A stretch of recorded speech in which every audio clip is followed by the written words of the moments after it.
वजूद नहीं है, पहचान है, इस्तिलाह है, लुगत है, डिक्शनरी है, एक तहरीक है, एक फिक्र है, एक नजरिया है कि अब अगर नजरिया है, तहरीक है, फिक्र है, ये दोनों मसलक है। दुनिया दो मसलकों में बटी है, या कोई हुसैनी है या कोई यजीदी है। तो जो दो मसलक है दुनिया में, या कोई हुसैनी है या कोई। आपके अंदर भी दो कुव्वतें हैं, मजाजन कह रहा हूं, बस बात खत्म कर दूंगा, लेकिन कहीं भी खत्म हो जाएगी बात, तवज्जो करना, क्योंकि हमारे मौलाना राशिद रज़वी साहब की फ्लाइट पहले है और हमें साथ में जाना है। तवज्जो करना, हमारे अंदर भी दो कुव्वतें हैं। एक कुव्वत को दिल कहते हैं, एक कुव्वत को नफ्स कहते हैं। अगर बात समझ में आ रही है बहुत अब गौर से सुनना, अब संजीदा बात है। हमारे अंदर दो कुव्वतें हैं, एक को दिल कहते हैं, एक को नफ्स कहते हैं। जो दिल है वो हमेशा नेकी की तरफ ले जाता है, जो नफ्स है वो हमेशा बुराई की तरफ ले जाता है। तो अब हम अहले मोहब्बत, अहले तसव्वुफ, अहले इरफान क्या कहते हैं? जो दिल है उसको हुसैन कहते हैं, जो नेकी की कुव्वत है उसको हुसैन कहते हैं, इमाम हुसैन। बार बार जिक्र कर रहा हूं इसलिए हुसैन हुसैन कर रहा हूं, वरना हम ऐसे नाम नहीं लेते। हम अलकाब और आदाब से लेने के आदी है, मगर तकरीर में बार बार तकरार कर रहा हूं, इसलिए बतौर इबादत कह रहा हूं और बार बार। तो ये जो दिल है, अब तवज्जो करना, मजाजन जो दिल है उसे हुसैन कहते हैं। तवज्जो, दिल के जो जज्बात है उसे हुसैनियत कहते हैं। दिल नेकी की तरफ ले जाता है इसलिए उसको हुसैन कहते हैं। और एक नफ्स है वो उसको यजीद कहते हैं, मजाजन, क्योंकि दिल बुराई की तरफ ले जाता है उसको क्या कहते हैं? यजीद। तो अब आपके अंदर दोनों मौजूद है, अफकार के एतबार से, नजरियात के एतबार से, फिक्र के एतबार से, जज्बात के एतबार से, एहसासात के एतबार से, सब लोगों के अंदर दो चीजें मौजूद है, हुसैन भी मौजूद है, यजीद भी मौजूद है। अब आपसे पूछना चाहता हूं, आप मोहब्बत किससे करते हैं? दिल के अंदर, दिल के कमरे में कौन सजा हुआ है? या हुसैन या यजीद, या हुसैन या यजीद, या हुसैन या यजीद। आपने नारा तो लगा दिया हुसैन हुसैन का, लेकिन दिल में कौन है? इसलिए कि जबान पे कौन है इसकी अहमियत नहीं होती ज्यादा, दिल में जो होता है उसकी अहमियत होती है। अब तुम्हारे अंदर भी दोनों है, हुसैन और यजीद। तुम किसका साथ देते हो? तुम किसके साथ खड़े रहते हो? तुम किसके सपोर्ट में रहते हो? अब आइए, अल्लाह अकबर, करबला की जंग एक बार होके खत्म नहीं हो गई, हर लम्हा करबला की जंग हो रही है। बहुत नाजुक मोड़ पर बात आ गई है, तवज्जो, बस बात खत्म होती है। तवज्जो, करबला की जंग एक मर्तबा नहीं हुई, हर लम्हा करबला की जंग हो रही है, हर साथ करबला की जंग हो रही है, हर पल करबला की जंग हो रही है। अल्लाह अकबर, हर असर करबला की जंग हो रही है, हर लम्हा करबला की जंग हो रही है, हर दिन करबला की जंग हो रही है, हर रात करबला की जंग हो रही है। 3 दिन करबला की सिर्फ जंग नहीं हुई, उस दिन के बाद से फिर दुनिया दो खानों में बढ़ गई, दो हिस्सों में बढ़ गई। आप किसके साथ खड़े मेरे भाई? बताओ, यजीद के साथ हो या इमाम हुसैन के साथ हो? रोजाना आपके वजूद के मैदान में, जुमले पे तवज्जो चाहता हूँ, आपके वजूद के मैदान में रोजाना दोनों कुव्वतें टकरा रही है, हुसैनियत और यजीदियत दोनों टकरा रही है। उस वजूद के मैदान में आप किसके साथ खड़े हुए हो? अब आइए, मैं जल्दी जल्दी पढ़ता हूँ। आइए, हुसैनियत अच्छाई का नाम है, यजीदियत बुराई का नाम है। अगर पड़ोसी से आस्तीन चढ़ा करके लड़ते हो और पड़ोसी को दुख देते हो, माँ बहन की तौलते हो पड़ोसी के साथ, तो ये किसका किरदार है? ये यजीद का किरदार है। और खुद भूखे रहकर पड़ोसी को खिलाते हो, तो ये कौन सी, ये किसका किरदार है? ये हुसैनियत है। अब बताओ, तुम किसके साथ खड़े हो? अगर आस्तीन चढ़ा के पड़ोसी पे जुल्म कर रहे हो तो तुम खड़े किसके साथ हो? तवज्जो, करबला की तुम्हारे मन के मैदान में, तुम्हारे मन के मैदान में जो हक को बातिल की जंग हो रही है, एक हुसैनियत है पड़ोसी को भूखे रह करके खिलाना, एक यजीदियत है पड़ोसी पे जुल्म करना। अब बताओ तुम किसके साथ खड़े हो? मुझसे मत पूछना, उलमा से मत पूछना, नकीब साहब से मत पूछना, मौलाना राशिद साहब से नहीं पूछना, अल्लाह अकबर, मौसम भाई से न पूछना, ये मजमे से न पूछना। अपने मन में डूब कर पाजा सुरागे जिंदगी, तू अगर मेरा नहीं बनता न बन, मन के मैदान में तुम जिसके साथ खड़े हो, कयामत के मैदान में भी तुम्हें उसी के साथ खड़े होना होगा। अब बताओ, अगर तुम भूखे रह करके पड़ोसी को खिलाते हो, पड़ोसी के जुल्म के बावजूद तुम उसका हक अदा करते हो, तुम उसके साथ अच्छा सलूक करते हो, इसका मतलब तुम इमाम हुसैन के साथ खड़े हो। मन के मैदान में आज तू इमाम हुसैन के साथ खड़ा है, महशर के मैदान में भी तू इमाम हुसैन के साथ खड़ा रहेगा। और अगर पड़ोसी पे जुल्म कर रहा है, माँ को सता रहा है, माँ को धक्के देके घर से बाहर निकाल दिया है, हाँ हाँ मेरे भाई, ऐ मेरे नौजवान, तूने किसी लड़की से मोहब्बत कर ली है और तू घंटों उससे बात करता है, कभी माँ से खैरियत नहीं पूछता, तो मन के मैदान की जंग में तू आज यजीद के साथ खड़ा है, कयामत के मैदान में भी तू यजीद के साथ खड़ा रहेगा। अच्छी तरह याद रखना, हुसैनियत को सिर्फ शरबत और खिचड़े पे नहीं तोला जा सकता। हुसैनियत फिक्र का नाम है, हुसैनियत तहरीक का नाम है, हुसैनियत तकद्दुस का नाम है, हुसैनियत एहतिराम का नाम है, हुसैनियत कल्चर का नाम है, हुसैनियत तमद्दुन का नाम है, हुसैनियत कुरान पे अमल करने का नाम है, हुसैनियत हदीस पर अमल करने का नाम है, हुसैनियत कुर्बानी देने का नाम है, हुसैनियत सच्चाई का नाम है, हुसैनियत सदाकत का नाम है, हुसैनियत अल्लाहु अकबर सब्र का नाम है, हुसैनियत हक और सदाकत की एक बेबाक तहरीक का नाम है, हुसैनियत जमीन का जब सौदा हो रहा हो उस वक्त अल्लाहु अकबर आड़ करके सर कटाकर दीन बचाने का नाम हुसैनियत है। अल्लाहु अकबर, इस्लाम जिंदा होता है। हर करबला के बाद मन के मैदान में दो जंग हो रही है, किसके साथ खड़े हो? फज्र की नमाज में जंग हुई और एक ये हुसैनियत कह रही है मस्जिद तक चल, यजीदियत कह रही है सोते पड़े रहे। बताओ इस जंग में तुम किसके साथ खड़े हो? अगर तुम मस्जिद तक जाते हो तो इमाम हुसैन के साथ खड़े हो। क्यों? इमाम हुसैन सजदा बचाने के लिए, जुमले पे गौर करें, इमाम हुसैन सजदा बचाने के लिए हरम छोड़कर करबला तक जाते हैं। अगर तू सजदा करने के लिए बिस्तर छोड़ के मस्जिद तक नहीं जाता तो मन के मैदान की जंग में तू आज यजीद के साथ खड़ा। कौन से हुसैनी हो भाई? हम कड़े वाले और नाड़े वाले हुसैनियों को नहीं समझते, हम उन्हें नहीं पहचानते, हम तो सजदे वाले हुसैनियों को पहचानते हैं। इतना सस्ता है। अगर कड़ा और नाड़े का नाम हुसैनियत है तो कड़े और नाड़े बाजार में बिकते हैं। हुसैनियत बाजार में बिकने वाली चीज का नाम नहीं है, जमाने को खरीद ले उसे हुसैन कहते हैं। एक पल्लू में समा जाएंगे सब माहो नुजूम, एक पल्लू में समा जाएंगे सब माहो नुजूम, एक पल्लू में समा जाएंगे सब माहो नुजूम। हजरते ज़हरा की चादर को समझता क्या है? इस तरह का किसी ने कोई शेर कहा था, एक पल्लू में समा जाएंगे सब माहो नुजूम। सैयदा ज़हरा की चादर को समझता क्या? इस तरह का कोई शेर था, वो याद तो नहीं आता, लेकिन बहुत बड़ी चीज है हुसैनियत। रोजाना दिल के मैदान में जंग हो रही है, फजर की नमाज में, जोहर की नमाज में, असर की नमाज में, मगरिब की नमाज में। हुसैन कह रहे हैं चल सजदा बचा, यजीद कह रहा है सो, यजीद कह रहा है अभी दुकान पे बैठ, यजीद कह रहा है ये यजीद कह रहा है से मुराद नफ्स। मैंने पहले ही बता दिया ना, वरना क्लिप कटेगी तो बोलेगा ये कौन सा यजीद आ गया, अभी अमीनुल कादरी ने किसी कोई नया यजीद लॉन्च किया। भाई क्लिप काट के नहीं, हकीकत पूरी सुनो।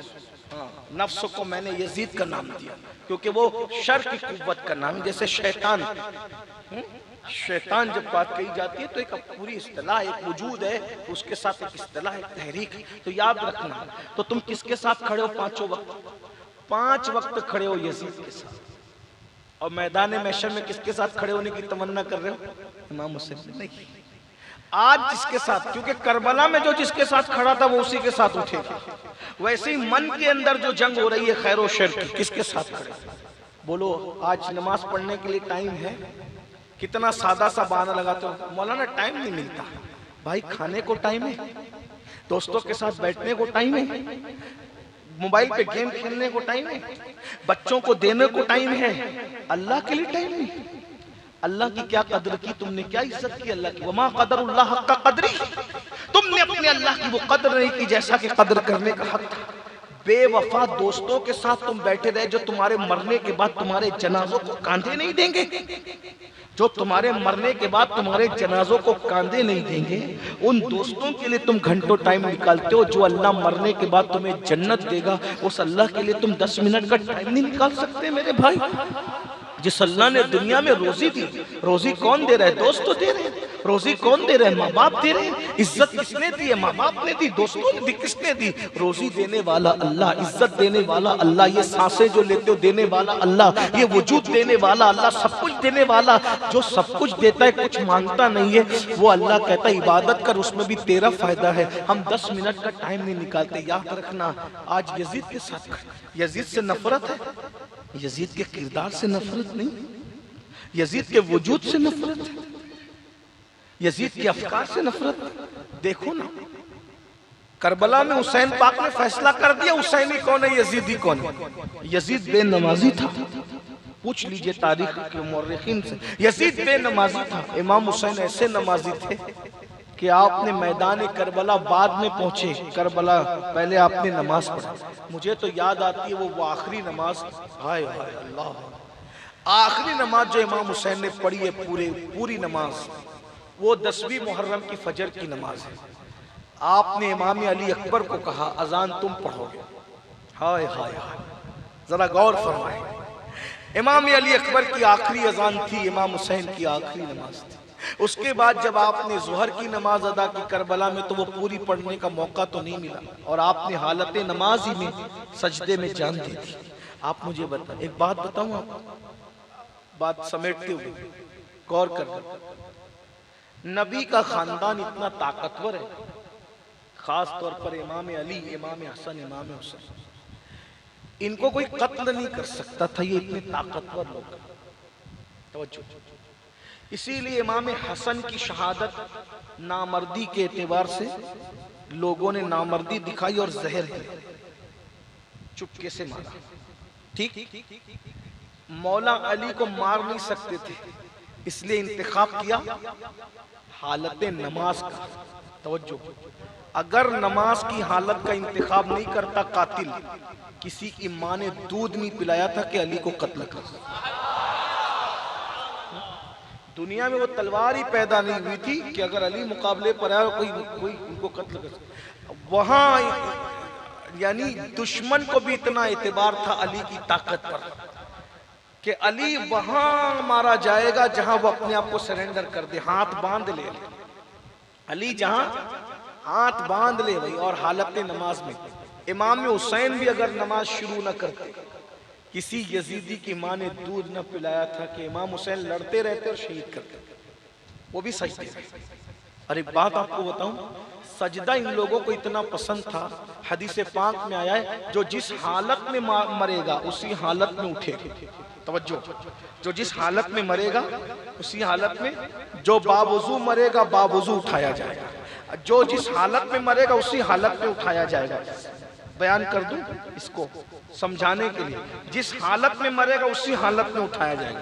जो तकरीर करते करते मरेगा तकरीर करते करते उठेगा, जो नात पढ़ते पढ़ते मरेगा नात पढ़ते पढ़ते उठेगा, जो तिलावत करते करते मरेगा तिलावत करते करते उठेगा। ये भी तो है कि जो गाना गाते मरेगा, अल्लाह, जो जिना करते मरेगा, अल्लाह अकबर, जो दाढ़ी मुड़ाते मरेगा, अल्लाह अकबर, जो नरम नरम बिस्तर पे जिना की फिल्में मोबाइल में देखते देखते मरेगा, अल्लाह अकबर, क्या होगा उसका हाल। फरमाया जो जिस हाल में मरेगा, इसी तरह जो अजान देते देते मरेगा, अजान देते देते कब्र से उठेगा। ऐ लोगों जरा अंदाजा तो करो, अंदाजा तो करो, अंदाजा तो करो, अंदाजा तो करो।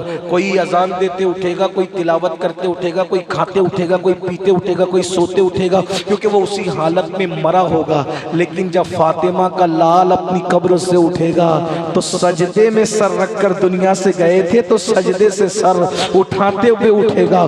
सोचो तो नवासे का सजदा कितना लंबा होगा। 61 हिजरी की दोपहर को हुसैन ने सजदा किया और कयामत की सुबह को सर सजदे से उठाएंगे। कितना तवील सजदा है, पता चला। आप जुमले पे गौर करें, मैं तसव्वुर में देखता हूँ, तसव्वुर में तसव्वुर में तसव्वुर में तसव्वुर में देखता हूँ, जो जिस हालत में मरेगा वो उसी हालत में है और क़यामत में उसी हालत में वो उठाया जाएगा। मतलब आज भी हुसैन हुसैन सजदे में है तो हुसैनी सजदे में क्यों नहीं है? बताओ, हुसैन सजदे में है तो हुसैनी सजदे में क्यों नहीं है? अब आप मुझे बताइए, हम कैसे हुसैनी? मेरे भाइयों, आपसे गुजारिश करता हूँ, हुसैनी बनना है तो सिर्फ न्याज से नहीं बनोगे। सिर्फ न्याज करो, नमाज भी पढ़नी पड़ेगी। एक वक्त की नमाज के लिए सिर्फ 10 मिनट का टाइम लगता है, ज्यादा नहीं। बिहार, बंगाल, यूपी और भी बहुत सारे इलाकों में देखा जा रहा है नमाज से बहुत गफलत है। हाथ मत उठाना, जलील, हुजूर की उम्मत को जलील करने की इजाजत नहीं, हराम है। अगर हाथ उठवाए जाए ना तो 80% से ज्यादा लोगों के हाथ उठेंगे कि जो इशा पढ़ के नहीं आए, उन्होंने मगरिब भी नहीं पढ़ी, उन्होंने जोहर भी नहीं पढ़ी, असर भी नहीं पढ़ी, फजर भी नहीं। 80%। 20% लोग होंगे जिन्होंने जोहर पढ़ी होगी, इशा पढ़ी होगी, मगरिब पढ़ी होगी। 80 इतने 20%। और उसमें 2-3% लोग होंगे जिन्होंने फजर पढ़ी होगी। बताइए जरा, अब मुझे बताओ, जब सहाबी रसूल का बेटा, जुमले पे गौर करना, हम हजरत अमीर माविया रज़ी अल्लाह ताला अन्हु को सहाबी मानते हैं। हाँ, और मैं भी अहले बैत पढ़ता था, आप खुश हो रहे थे, लेकिन अगर मैं हजरत अमीर माविया को सहाबी कहूँ और अगर आप गमगीन होते हो तो मुझे आपकी कोई परवाह नहीं है, क्योंकि हम पब्लिक देखकर अहले बैत बयान नहीं करते, ना पब्लिक देख के सहाबा बयान करते। हमारा मसलक है जो है वो है, अहले बैत है, सहाबा सहाबा है। तो हम हजरत अमीर माविया को सहाबी मानते हैं। लेकिन अब जुमला को सुन ले, अगर सहाबी का बेटा बेनमाजी हो जाए, शराबी हो जाए, जानी हो जाए, जुआरी हो जाए, दीन का गद्दार हो जाए, तो इमाम हुसैन उसके हाथ में अपना हाथ नहीं देते, तो आपका हमारा बाप तो कोई सहाबी भी नहीं ना। अगर हम बेनमाजी हो जाए, जुआरी हो जाए, शराबी हो जाए, बदबख्ती करने लगे, तो क्या कयामत के दिन इमाम हुसैन हमारा हाथ अपने हाथ में लेंगे? जब सहाबी का बेटा बिगड़ जाए तो आप उसके हाथ में हाथ नहीं देते, बल्कि क्या गैरत है इमाम हुसैन की, अली अकबर जैसा बेटा कुर्बान कर दूंगा लेकिन शराबी के हाथ में हाथ नहीं दूंगा, अली असगर जैसा मासूम कुर्बान कर दूंगा लेकिन जानी के हाथ में हाथ नहीं दूंगा। अब बताओ, जिना करोगे तो क्या इमाम हुसैन तुम्हारा हाथ अपने हाथ में लेंगे? शराब पियोगे तो क्या इमाम हुसैन तुम्हारा हाथ अपने हाथ में लेंगे? औरतों पर पाप की नजर, आजकल तो हालात इतने बिगड़ गए, जो लोग नमाज पढ़ते हैं, दाढ़ी रखते हैं, टोपी पहनते हैं, वो लोग भी अब इसमें कमजोर होते जा रहे हैं। औरतें दिखती है तो तकने लगते हैं, औरतें दिखती है उसको कोई गुना ही नहीं समझती, कोई गुना नहीं। ये कितना बड़ा गुना है बताऊं आपको, कितना बड़ा गुना है। औरतों को पाप की नजर से तकना, देखना, ना महरम औरतों को गलत नजर से तकना। हज़रत अब्दुल्ला मौसूली कहते हैं कि मैं हज के लिए गया, हजरत अब्दुल्ला मौसूली कहते हैं मैं हज के लिए गया तो मैंने देखा एक जवान है, काबे का तवाफ करता है तो एक दुआ करता है, अल्लाह मेरा खात्मा ईमान पे फरमा। मीना में एक ही दुआ कर रहा है, अल्लाह मेरा खात्मा ईमान पे फरमा। मुजदलफा में, अरफात में, हर जगह एक दुआ, मेरा खात्मा ईमान पे, मेरा खात्मा ईमान, एक ही रट लगाता है, मेरा खात्मा ईमान पे, मेरा खात्मा ईमान पे। मैंने कहा, ओ अल्लाह के बंदे, ये सफर हज है, यहाँ पर हर दुआ कबूल होती है, कदम कदम पे नई दुआ कर, कदम कदम पे नई दुआ कर, हर दुआ कबूल हो रही है, अरे तू एक ही दुआ की रट लगाया है। उसने कहा, ए अब्दुल्ला, अगर तू अल्लाह का इतना बड़ा वली न होता तो ये राज मैं तुझे न बताता। सुन, मैंने अब जिंदगी भर एक ही दुआ करना है कि मेरा खात्मा ईमान पर हो। का वजह का, मेरे 2 भाई थे, हम 3 भाई थे, मेरे 2 भाई थे, दोनों का इंतकाल हो गया। अब गौर से सुनना, मेरी कौम के जवानों, हुसैनियत इतनी सस्ती नहीं है जितना तुमने बना रखा है। हुसैनियत सिर्फ नारों का नाम नहीं बल्कि किरदार का नाम है। शहीद आजम कॉन्फ्रेंस करने वालों, मुहर्रम आने से पहले तौबा कर लो, इमाम हुसैन के साथ हो जाओ, किरदार के एतबार से, फिक्र के एतबार से, नजरियात के एतबार से। अल्लाह अकबर। कहा उस नौजवान ने, अब्दुल्ला, अगर तू अल्लाह का इतना बड़ा वली ना होता तो मैं तुझे ये राज न बताता। मेरे 2 भाई बड़े थे, एक ने 40 साल तक के नमाज बाजमात कभी तर्क नहीं किया। जमात तो जमात है, कभी उसकी पहली तकबीर भी फौत नहीं हुई, और वो मस्जिद में अजान पढ़ता था और फी सबीलिल्लाह अजान पढ़ता था। और मेरा दूसरा छोटा भाई, उसकी 30 साल तक कभी तकबीर उला फौत नहीं हुई, वो नमाज का इतना पाबंद था, मुत्तकी। दोनों को हमारे माशरे में लोग वली कहते थे, वली।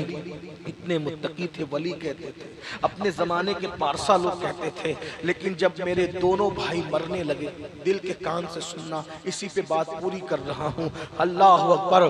अब्दुल्ला मौसूली कहते हैं कि उस जवान ने कहा, जब मेरे दोनों भाई मरने लगे, जिसने 40 साल तक के कभी एक वक्त की नमाज भी नहीं छोड़ी थी, जमात भी नहीं छोड़ी थी, तकबीर उला भी नहीं छोड़ी थी, जब वो मरने लगा, और उसके बाद जिसने 30 साल तक नमाज नहीं छोड़ी थी, तकबीर उला नहीं छोड़ी थी, जब वो भी मरने लगा, तो दोनों ने कहा कुरान लाओ, कुरान।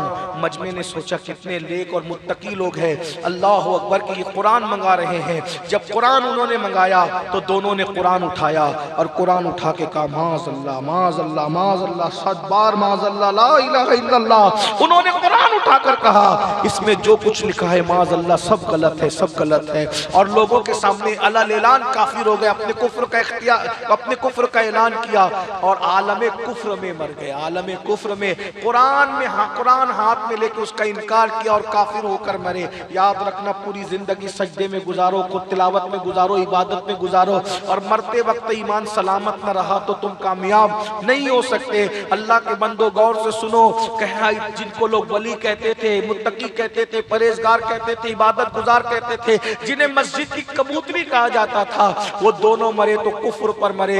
उस दिन से मैंने अपनी दुआ बना ली, अल्लाह इतने बड़े बड़े वली कहलाने वाले, परहेजगार, मुत्तकी, आबिदो जाहिद कहलाने वाले, मस्जिद की कबूतरी कहलाने वाले जब कुफ्र पे मर सकते हैं तो मेरा क्या होगा। इसलिए मैं दुआ करता हूं, अल्लाह मेरा खात्मा ईमान पे फरमा, ईमान पे फरमा, ईमान पे फरमा। अब मैं यही दुआ करूंगा। तो हजरत अब्दुल्ला मौसूली ने कहा, ओ जवान, मेरा अल्लाह किसी पे जुल्म नहीं करता, मेरा अल्लाह किसी पे जुल्म नहीं करता। तेरे भाई का कोई ना कोई ऐसा कसूर जरूर होगा जिससे नाराज होकर मेरे गैरत वाले खुदा ने उसका ईमान छीन लिया। बता तेरे भाई करते क्या थे। उस जवान ने कहा, गौर से सुनना मेरे जवानों, गौर से सुनना, गौर से सुनना, अपना ईमान बचाना है तो गौर से सुनना। उस जवान ने कहा, मेरे दोनों भाई बहुत मुत्तकी थे, परहेजगार थे, इबादत गुजार थे, नमाजी थे, उनको हम कोई गुनाह करते नहीं देखते थे।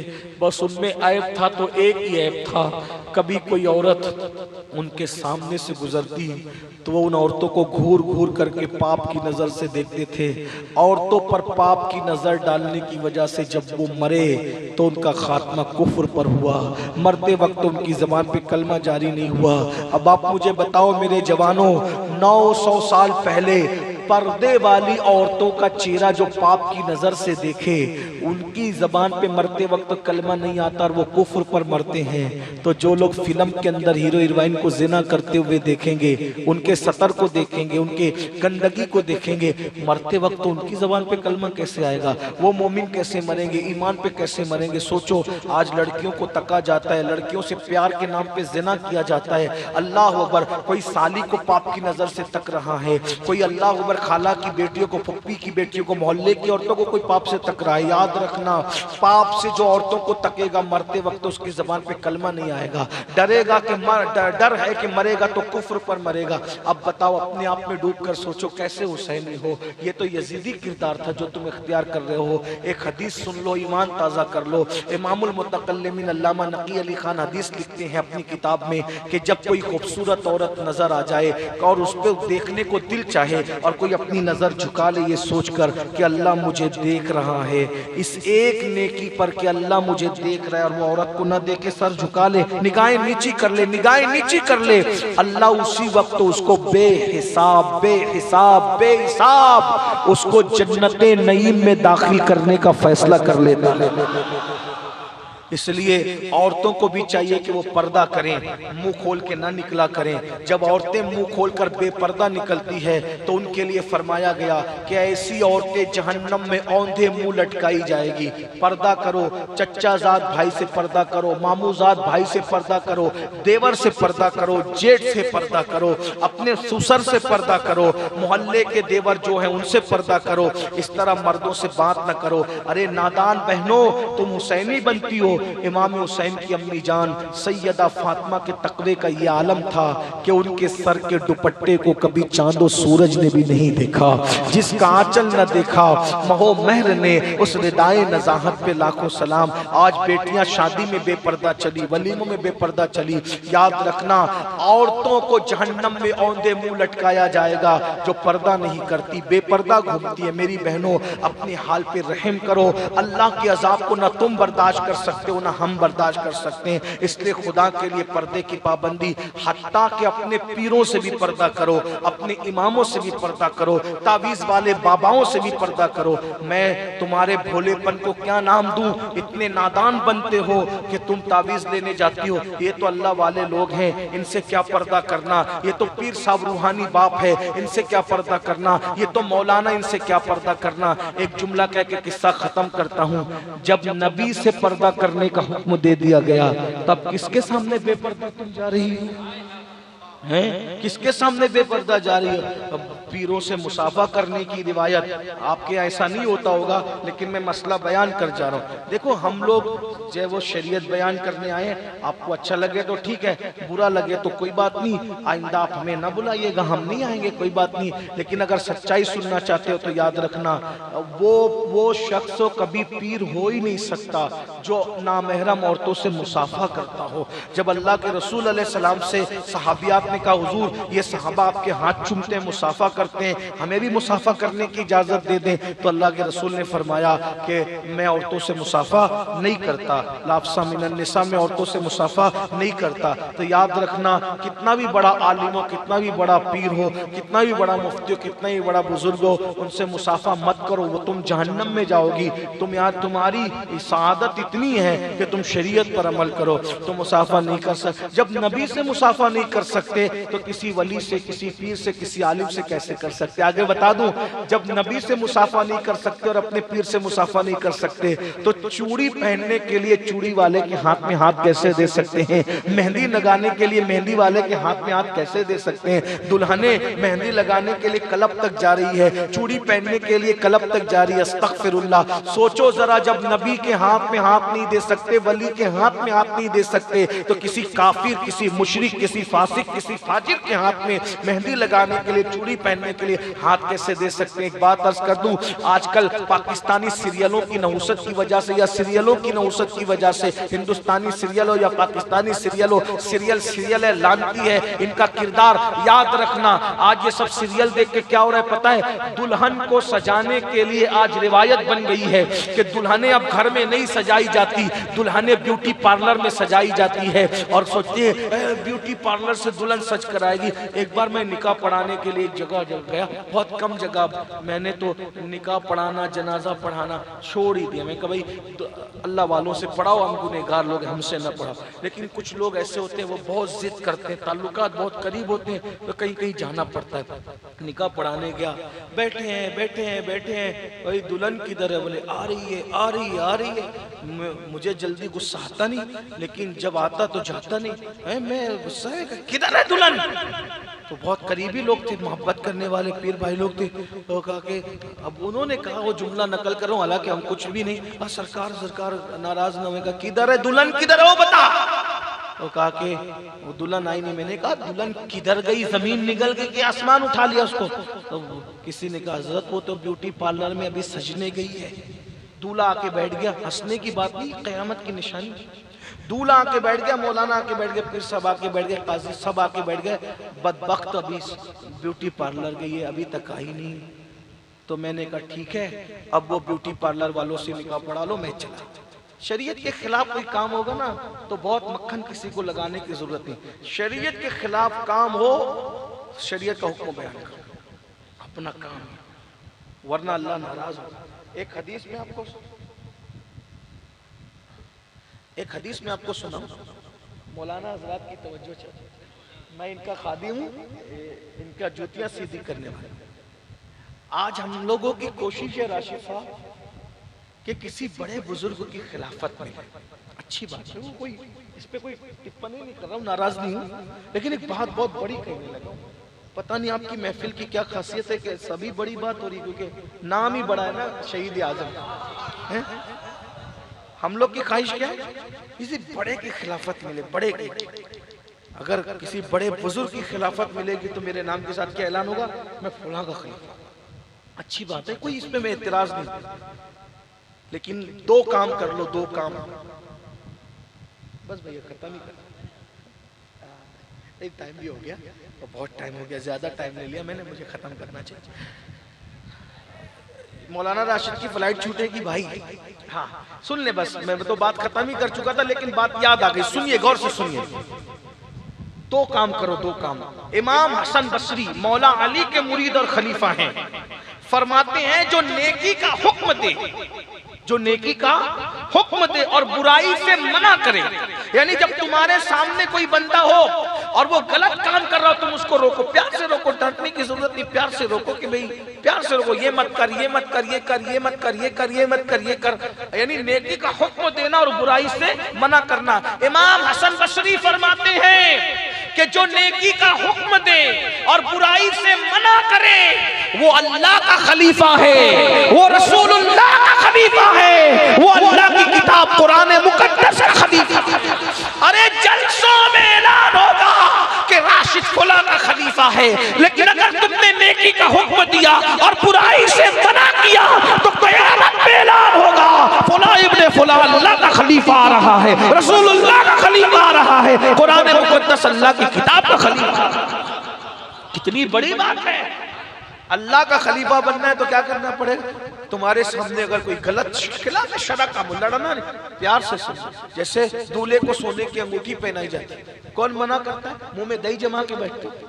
और एक तो अभी बिदअत निकल गई है, गरीब गलती करे तो सब इस्लाह करेंगे, मालदार करे तो सब फिर इधर उधर। ये क़यामत की निशानी में से निशानी है। बुखारी शरीफ की एक ऐसी लर्जा देने वाली हदीस है कि मैं उसको आज तक कभी पूरी बयान न कर सका, लेकिन समझने वाले समझ जाएंगे। जब मदीने मुनव्वरा में एक मालदार घराने की औरत ने चोरी की थी तो रसूलुल्लाह ने कहा था उसके भी हाथ काटे। मालदार उसके हाथ काटे जाएंगे। तो लोगों ने कहा था बहुत मालदार है वो लोग, इज्जतदार है वो लोग, हुजूर को किसी तरह से मना लो, किसी तरह से हुजूर को मना लो, हुजूर वो बहुत मुअज़्ज़ज़ लोग हैं, मालदार लोग हैं, कुछ दूसरा रास्ता बता दें। हत्ता के हुजूर की एक महबूब हस्ती हजरत ज़ैद बिन हारिसा को लोगों ने तैयार किया कि या रसूलल्लाह वो बहुत इज्जतदार औरत है, मालदार है, नाम है उनका, आपने कहा कि हाथ काटे जाएंगे चोरी पे, हुजूर कोई दूसरा रास्ता बताएं। हुजूर जलाल में आ गए और जलाल में हुजूर ने फरमाया यहूदी और नसरानी जैसे करते थे तुम वैसे करोगे कि गरीब गलती करे तो सजा और मालदार गलती करे तो कोई दूसरा रास्ता।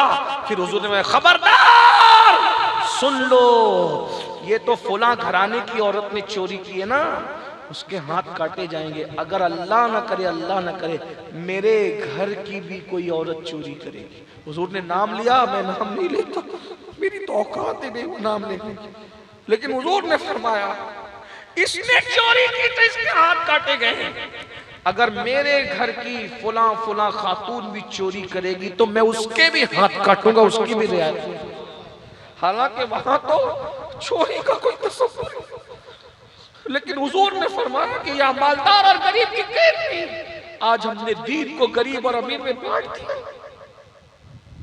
अगर गरीब की बीवी हमारे सामने तो हम कहते पर्दा करो, और मालदार की बीवी बेपर्दा है तो हम नहीं कहते, क्योंकि हमने क्या मालदारों को अपना खुदा बना लिया है तुमने? माज़अल्लाह सुम्मा माज़अल्लाह। इसलिए गलती कोई भी करे प्यार से इस्लाह कर। सोने की अंगूठी पहनाई जा रही, सोना मर्दों के लिए हराम नहीं मानते ना, नहीं मानते, आप उठ के चले जाओ, वो जाने उनका काम। अल्लाह के लिए दुश्मनी लेना ये सबसे बड़ी इबादत है। ये तो यही तो हुसैनियत है। अगर इमाम हुसैन माज़अल्लाह यजीद की हाँ में हाँ मिलाते, वो हाथ भी चुमता, पैर भी चुमता और नजरानों का ढेर लगाता। इमाम हुसैन ने बताया हाथ चुमने पैर चुमने से हमारी कोई फजीलत नहीं बढ़ती, हमारी फजीलत ये है अल्लाह के लिए दोस्ती करेंगे, अल्लाह के लिए दुश्मनी करेंगे। ये हुसैनियत ये है, हुसैनियत ये। हक तक नहीं बोलोगे तो हक तक नहीं हक नहीं बोलोगे तो हक तक नहीं पहुंचोगे। इसलिए याद रखना। तो औरतें चूड़ी पहनने के लिए जा रही हैं, मेहंदी लगाने जा रही है, और ब्यूटी पार्लर तक सजने जा रही है, शर्म नहीं आती? मैं कहता हूँ ब्यूटी पार्लर में सजने वाली औरत के लिए अगर पता चल जाए, काजी कहे मैंने निकाह नहीं पढ़ाना, जाओ ब्यूटी पार्लर वालों से पढ़ा लो। कौन करेगा? डीजे शादियों में लग रहे हैं, आप काजी साहब कहे मैंने निकाह नहीं पढ़ाना, जहाँ डीजे नाच गाना होगा जाओ डीजे वालों से पढ़ा लो। एक बात और कहूँ, हिम्मत है तो जरा ये करके देखो, माशरे की इस्लाह होगी। जहां पता चल जाए ना कि लड़के वालों ने जहेज मांगा है, काजी साहब बोल दे भाई हम भिखारियों का निकाह नहीं पढ़ाते, जाओ हम तो दूल्हे का निकाह पढ़ाते। हाँ, फिर इनकी औकात इन्हें समझ में आएगी।